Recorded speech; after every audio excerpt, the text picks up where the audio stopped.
Boa noite, Igreja de Jesus, irmãos e irmãs em Cristo. Estamos mais uma vez nesta quarta-feira unidos em torno da palavra do Senhor, para clamarmos ao Senhor, orarmos, buscarmos a presença daquele que é, que era e que há de ser. Vamos orar? Senhor, muito obrigado por esta noite. Glorificado seja o teu nome, porque tu és grande. Só tu és merecedor de toda a nossa adoração. Glorificamos o teu nome e te invocamos, porque tudo vem de ti, Senhor. Tu és o Deus criador, mantenedor, o Deus da provisão e o Deus que tem nos ajudado. Esteja conosco, nos ajude, nós te adoramos e te pedimos, em nome de Jesus. Amém. Irmãos e irmãs, vamos fazer a primeira leitura desta noite em Romanos.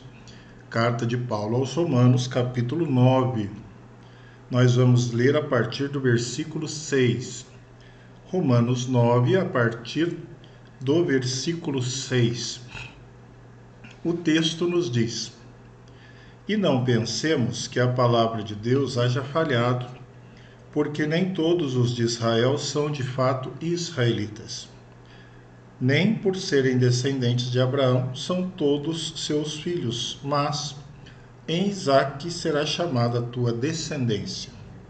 Isto é, estes filhos de Deus não são propriamente os da carne, mas devem ser considerados como descendência os filhos da promessa. Porque a palavra da promessa é esta: por esse tempo virei e Sara terá um filho. E não ela somente, mas também Rebeca, ao conceber de um só, Isaque, nosso pai.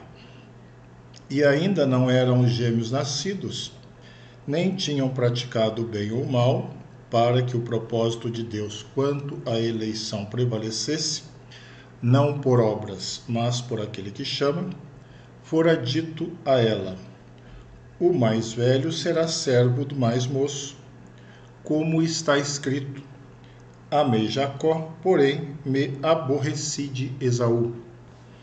Que diremos, pois? Há injustiça da parte de Deus? De modo nenhum.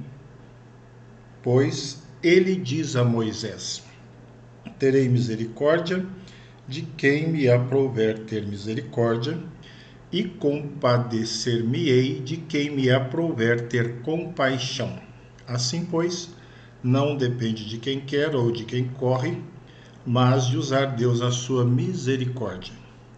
Porque a Escritura diz a Faraó: para isso mesmo te levantei, para mostrar em ti o meu poder, e para que o meu nome seja anunciado por toda a terra. Logo, tem ele misericórdia de quem quer, e também endurece a quem lhe apraz. Texto maravilhoso e instrutivo da palavra do Senhor aos Romanos, um texto que fala de palavra de promessa, um texto que fala de Deus da aliança, Deus verdadeiro, aquele que usa de misericórdia e compaixão. Nós vamos orar silenciosamente durante alguns instantes, clamando ao Senhor de compaixão, de graça e misericórdia, Deus de promessa, que esteja olhando por nossas vidas. Vamos interceder, irmãos, glorificando a Deus pelas bênçãos também. Quantas bênçãos o Senhor tem derramado sobre nós, sobre o seu povo. E vamos clamar pelos enfermos, pelos nossos lares, pelas vidas dos nossos queridos, conhecidos, pela igreja sofredora, missionários do Senhor. Oremos, entregue diante do Senhor esses pedidos, clamores e louvores.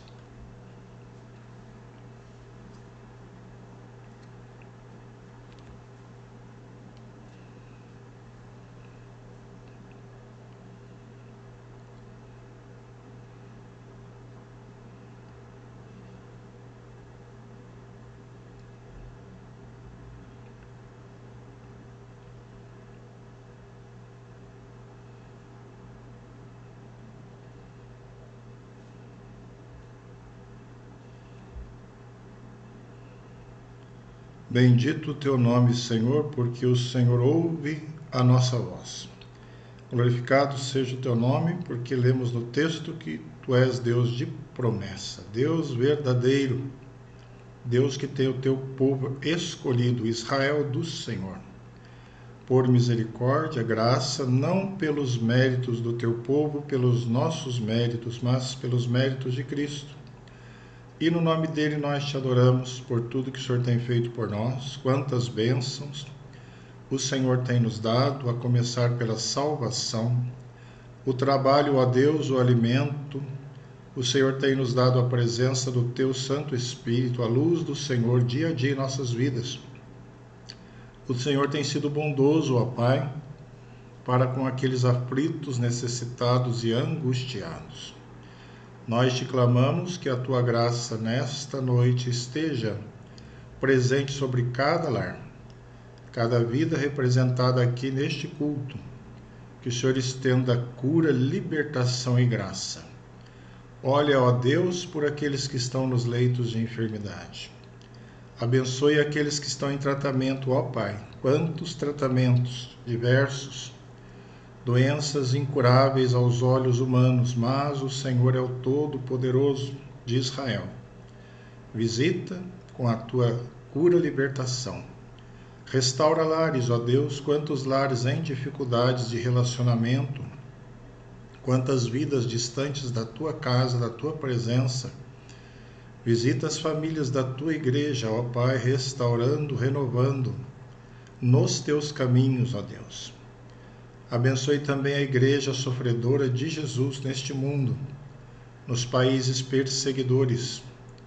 Quantos irmãos presos, missionários, servos e servas do Senhor. Que o Senhor esteja acompanhando com a tua graça, libertando com o teu amor, tendo misericórdia das suas famílias, crianças, sustentando a Deus com o teu pão de cada dia, com a graça, com recursos, remédios, libertação, cura, restauração. Olha, Senhor Deus, pelos nossos irmãos e famílias, também por aqueles que estão desempregados, precisando de uma porta aberta de trabalho. Faça a tua obra, Senhor, abrindo portas. Conceda trabalho e bênção sobre o teu povo. Muito obrigado, porque o pão nosso de cada dia vem do Senhor. Tem vindo e a promessa do Senhor é que jamais faltará, pela graça eterna do Senhor. Visita os irmãos aflitos, desesperados. Olhe por aqueles que estão, a Deus, desanimados. Fortaleça na fé. E muito obrigado por tudo o que o Senhor tem feito por nós. Milagres maravilhosos o Senhor tem nos concedido. Glorificamos o teu nome nesta noite. Oramos pelos pastores, servos do Senhor, pela nossa igreja, pelos projetos da nossa igreja e das demais igrejas do Senhor. Esteja abençoando as famílias e as vidas. Para a honra e glória do teu nome, nós oramos em nome de Jesus Cristo. Amém. Igreja do Senhor, nós vamos abrir agora no segundo texto desta noite, que se encontra em Marcos. Abra sua Bíblia em Marcos, capítulo 10, o texto que fala da cura do cego de Jericó. Marcos 10, a partir do versículo 46. O texto nos diz assim, Marcos 10, a partir do versículo 46. E foram para Jericó. Quando ele saía de Jericó, juntamente com os discípulos e numerosa multidão, Bartimeu, cego mendigo, filho de Timeu, estava assentado à beira do caminho. E ouvindo que era Jesus o Nazareno, pôs-se a clamar: Jesus, filho de Davi, tem compaixão de mim. E muitos o repreendiam para que se calasse, mas ele cada vez gritava mais: Filho de Davi, tem misericórdia de mim. Parou Jesus e disse: chamai-o. Chamaram então o cego, dizendo-lhe: tem bom ânimo, levanta-te, ele te chama. Lançando de si a capa, levantou-se de um salto e foi ter com Jesus. Perguntou-lhe Jesus: que queres que eu te faça? Respondeu o cego: Mestre, que eu torne a ver. Então Jesus lhe disse: Vai, a tua fé te salvou. E imediatamente tornou a ver e seguia a Jesus estrada fora. Texto conhecido do Senhor para a nossa meditação nesta noite. Vamos orar. Bendito Deus, a tua palavra é santa, eterna e poderosa. Que o teu Espírito nos ajude nas nossas fraquezas, que o Senhor perdoe os nossos pecados e que o Senhor nos conceda, Senhor, olhos espirituais para entendermos as tuas verdades. Nós precisamos do Senhor. Oramos agradecidos em nome de Jesus. Amém. Irmãos e irmãs, esse evento é narrado por Mateus, Marcos e Lucas. Existem algumas nuances nos registros realizados. Uma dessas variações é que Mateus menciona 2 cegos. Por sua vez, Marcos e Lucas fazem alusão a apenas um. Porém, existe uma explicação para isso. Bartimeu pode ter sido o porta-voz do pedido dos 2. Jericó estava a cerca de 24 quilômetros a nordeste de Jerusalém. O encontro aconteceu quando Jesus saía da cidade. Constatamos vários encontros de Jesus na Bíblia. São momentos especiais nos quais as coisas acontecem. Os encontros de Jesus sempre reservam maravilhas, irmãos. E no episódio do cego Bartimeu, vemos que Jesus parou. Todos os 3 evangelhos destacam esse pormenor. Como é bom quando obtemos a atenção de alguém, principalmente se a pessoa tem a sua importância. Imagine agora a pessoa de Cristo parar para nos dar atenção. Naquela correria e atendendo a tantas demandas, o Mestre parou. Em meio a toda aquela agitação, ele interrompe ali então a sua caminhada e perguntou ao homem: que queres que eu te faça? Bartimeu respondeu: Mestre, que eu torne a ver. Mestre, que eu torne a ver. Mestre, em aramaico, ressaltava o título de Jesus, um reconhecimento e submissão à sua autoridade. Então Jesus lhe disse: Vai, a tua fé te salvou. Fé era o meio pelo qual uma dádiva era recebida. No versículo 52, nós temos que imediatamente tornou a ver e seguia a Jesus. É linda a anotação. Seguia a Jesus estrada afora. Você percebeu?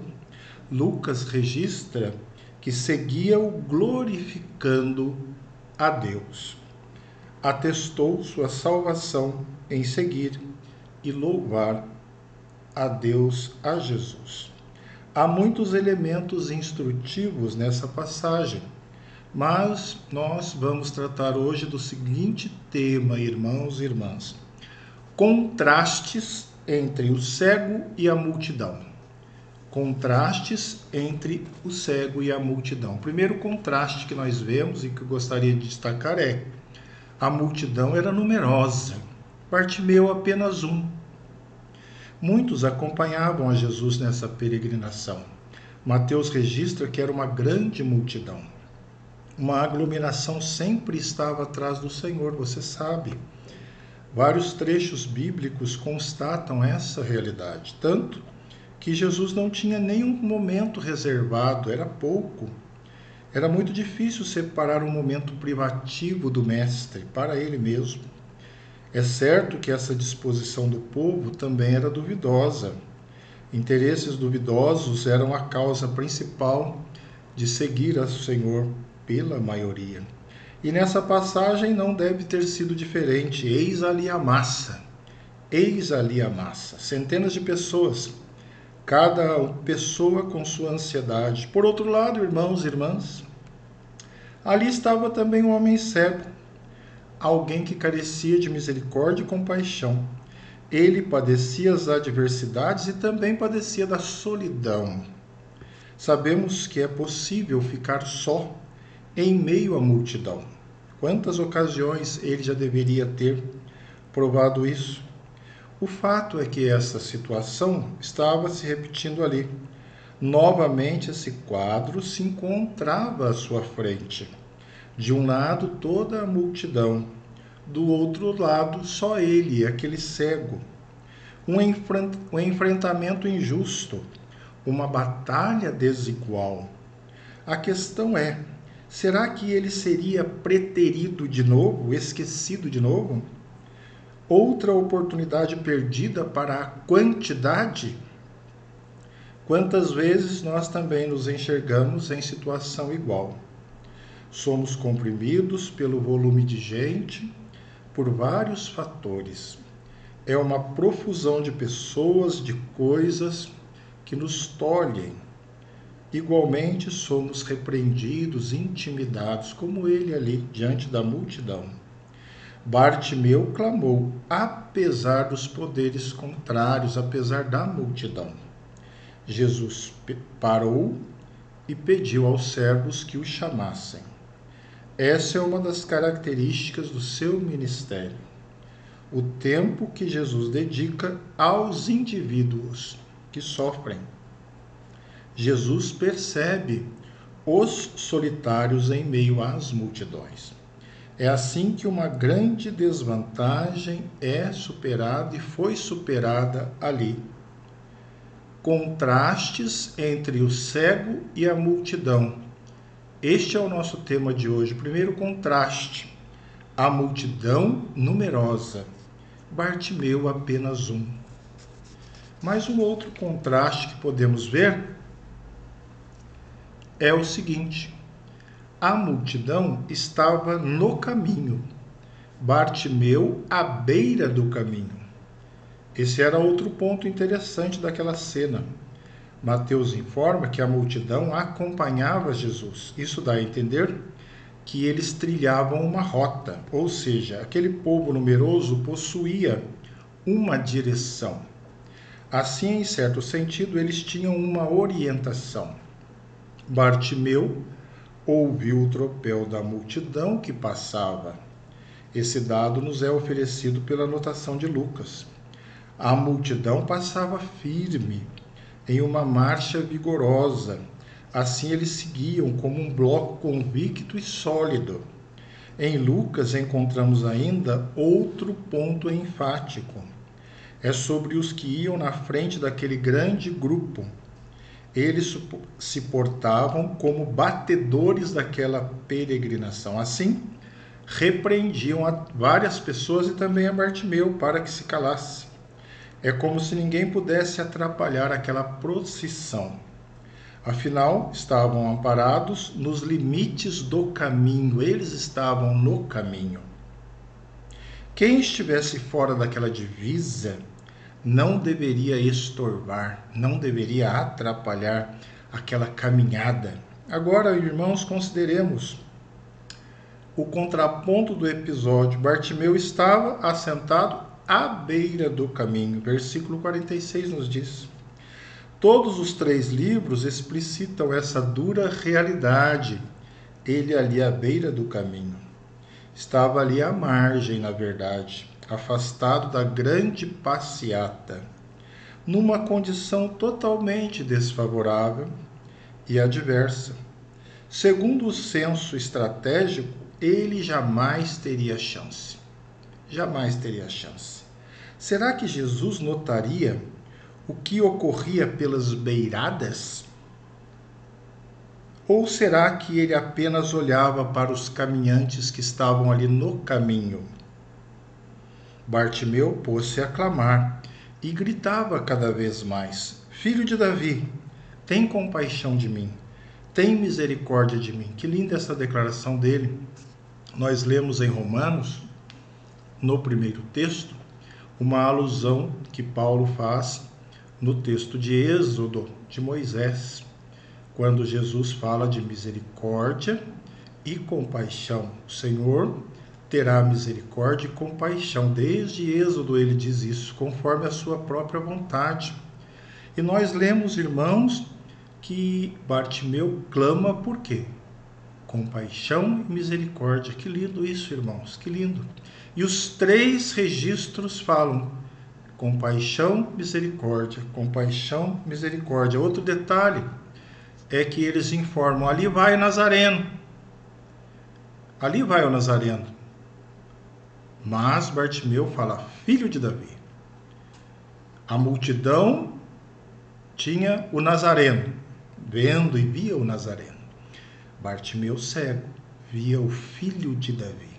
Filho de Davi, tem compaixão, tem misericórdia de mim. Nós podemos situar isso também ali em Romanos, chamando o Êxodo, quando Deus fala que terá misericórdia e compaixão de quem lhe aprouver. Quantas vezes nós estamos em situação semelhante, desprezados à beira do caminho, à margem de tudo, mas o texto nos ensina que Jesus contempla a todos, não apenas os do centro, mas também os que estão nas bordas, nas beiradas. Contrastes entre o cego e a multidão é o nosso tema de hoje. A multidão estava no caminho, Bartimeu à beira do caminho. Mas, irmãos, outro contraste que temos no texto é: todos enxergavam, mas Bartimeu era cego. Essa era uma significativa diferença entre eles. São notórias as desvantagens de uma deficiência. Aliás, esse debate tem sido intenso nos dias atuais. E se hoje em dia ainda temos muito o que considerar, pois são muitos os preconceitos a serem suprimidos e também muitas as adequações a serem executadas, imagine naquela época onde não se cuidava disso. Pense em uma pessoa enfrentando essas condições. Se coloque no lugar de um aleijado ou deficiente. Bartimeu, cego e mendigo, sofria o repúdio social. A vida desse homem tinha uma rotina melancólica, totalmente diferente de tantos outros que viam, que enxergavam. Porém, a sua atitude revela que enxergava algo importante. Podia ser cego fisicamente, mas não espiritualmente. A Bíblia não explica, mas ele sabia quem era Jesus. Filho de Davi era um título messiânico. Filho de Davi era um título profético. Seu clamor atesta conhecimento sobre o seu ser. Identifica o cumprimento das Escrituras em Cristo. Olha a declaração deste homem. E era uma declaração perigosa diante dos líderes romanos daquela época, dos líderes colocados ali também judeus, filho de Davi. E foi assim que Bartimeu cego foi ter com Jesus. Estando diante dele, pediu pela volta da sua visão. Ninguém em sã consciência pediria isso a um homem simples e singelo. Aos mortais, essa tarefa é totalmente impossível. Com essa atitude, ele reconheceu Jesus como Deus, como verdadeiro Deus. Essa é a única menção de Jesus passando por Jericó. E ele ali vislumbrou em Cristo a sua maior possibilidade. Aquele momento era o tempo exato para a sua vida. É fascinante que ele foi escolhido dentre tantos. De tantos que enxergavam, um cego foi chamado. Se a sociedade não exerce a inclusão, Jesus efetua. Não se renda se você for um cego dentre tantos videntes, tantos que enxergam. Nunca desista. Se vários veem muito e você enxerga pouco. Contrastes entre o cego e a multidão. Todos enxergavam. Bartimeu era apenas um cego. Mas, irmãos, podemos ver mais uma diferença, mais um contraste entre aquele homem e a multidão. A multidão tinha posses, Bartimeu apenas uma capa. É outro aspecto que revela toda a discrepância. É certo que também existiam outros pobres por ali, mas não há como negar que muitos tinham os seus bens. A Bíblia mostra pessoas ricas acompanhando a Jesus. Assim dá para inferir que alguns se faziam ali presentes, ou seja, pessoas de posse também seguiam aquele cortejo. No entanto, outro ponto de vista encorpa esta análise. Meditar que não é tão difícil possuir mais que uma capa. Nessa lógica, a grande maioria tinha mais do que ele. É bem provável que Bartimeu fosse o mais pobre ali. Estudos apresentam os vários determinantes sociais, irmãos. Talvez o mais decisivo seja o de natureza econômica. É difícil sobrepujar os visgos dessa forte dimensão dos condicionantes econômicos, sociais. Os limites econômicos são como um tipo de barreira. É por isso que Bartimeu ficava no canto do caminho. Aquele homem tinha uma história de ficar no canto. Era pobre demais para se juntar com os transeuntes. Os historiadores informam sobre a função da capa. Ela era concedida pelo Império Romano aos fracos, aqueles que não possuíam condições de trabalhar. Era o caso dele. Um tipo de autorização para pedir esmolas nas ruas. A capa era o seu meio de sustento, o seu único bem. Era o único bem que ele possuía. Uma condição muito inferior de diversas pessoas que ali estavam. Assim, ele passava os seus dias, restrito às suas penúrias. É possível aplicar essa perspectiva para a nossa vida. Há situações que nos colocamos perto do caminho, mas jamais nos misturamos e ficamos ali no canto. São os poderosos condicionantes que nos impedem, bloqueiam as nossas visões para enxergarmos além. Parece que ninguém pode mudar esse eterno enredo, essa eterna história, até ouvirmos o tropel da multidão. É Jesus que vem. Aleluia, para mudar essa história. Contrastes entre o cego e a multidão. A multidão tinha posses. Bartimeu, apenas uma capa, que ele lançou de si, como vemos no versículo 50, e levantou-se de um salto e foi ter com Jesus. Querida Igreja do Senhor Jesus, um texto maravilhoso para a nossa meditação nesta noite, e nós estamos concluindo, irmãos. Num primeiro momento, a palavra do povo foi dura para aquele homem. Era uma repreensão para que Bartimeu se calasse. Nós vemos aí no texto, não é? Nós temos aí. Porém, tudo mudou quando Jesus disse: chamai-o. Chamai-o. Nós temos aí no versículo 49. Parou Jesus e disse: chamai-o. Nesse outro momento, o linguajar do povo foi bem diferente. No versículo 49 nós temos: tem bom ânimo, levanta-te, ele te chama. Há uma profundidade nessa notícia maravilhosa. Tem bom ânimo, levanta-te, ele te chama. Que notícia! A partir da perspectiva dessa mensagem, dessa palavra, seria: se a multidão é numerosa e você é apenas um, se a multidão está no caminho e você à beira, se todos enxergam e você é apenas um cego, se a multidão tem posses e você é apenas uma capa, Jesus é o prumo que elimina essas discrepâncias. A sua ação, a ação de Jesus, é o contrapeso para esses contrastes. Tem bom ânimo, levanta-te, Ele te chama. Que o Senhor nos abençoe e nos ilumine.